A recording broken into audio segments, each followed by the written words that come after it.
نحمده ونصلي على رسوله الكريم اما بعد فاعوذ باللہ من الشیطان الرجیم بسم اللہ الرحمن الرحیم وَلَقَدْ آتَيْنَا دَاوُودَ وَسُلَيْمَانَ عِلْمًا، اور البتہ بے شک ہم نے دی داؤد علیہ السلام اور سلیمان علیہ السلام کو علم.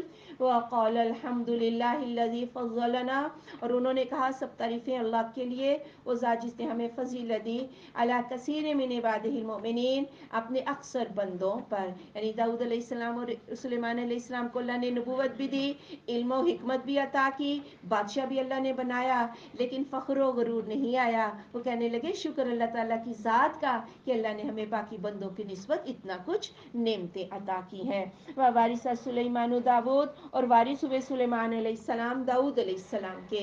وَقَالَ، اور کہا، یا ایھا الناس، اے لوگو، عُلِّمْنَا مَنطِقَ الطَّیْرِ، ہمیں سکھائی گئی ہے پرندوں کی بولی. وَأُوتِینَا مِن کُلِّ شَیْءٍ، ہمیں ہر چیز سے دیا گیا ہے. إِنَّ هَٰذَا لَهُوَ الْفَضْلُ الْمُبِینُ، بے شک کھلا فضل ہے یہ. داؤد علیہ السلام کے 19 بیٹے تھے. سلیمان علیہ السلام سب سے چھوٹے تھے، اور اللہ تعالیٰ نے نبوت بادشاہت سلیمان علیہ السلام کو دی.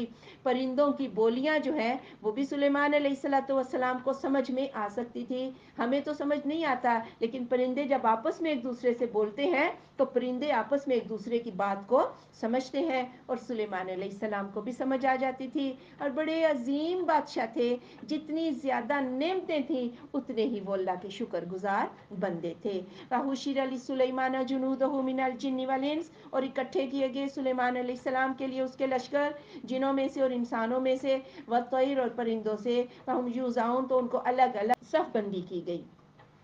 اب سلیمان علیہ السلام کے لیے 3 طرح کے لشکر تھے، ایک تو انسانوں کا لشکر، ایک جنوں کا لشکر، ایک پرندوں کا لشکر. کہا یہ جاتا ہے کہ سخت کام وہ جنوں سے لیتے تھے، اور پرندے جب یہ چلتے تھے تو ان کے اوپر سایہ بھی کرتے تھے.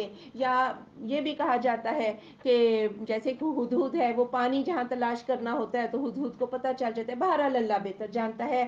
یہ پرندے ان کے ساتھ ہوتے تھے. سبحانک اللہم و بحمدک، اشہد ان لا الہ الا انت، استغفرک و اتوب الیک.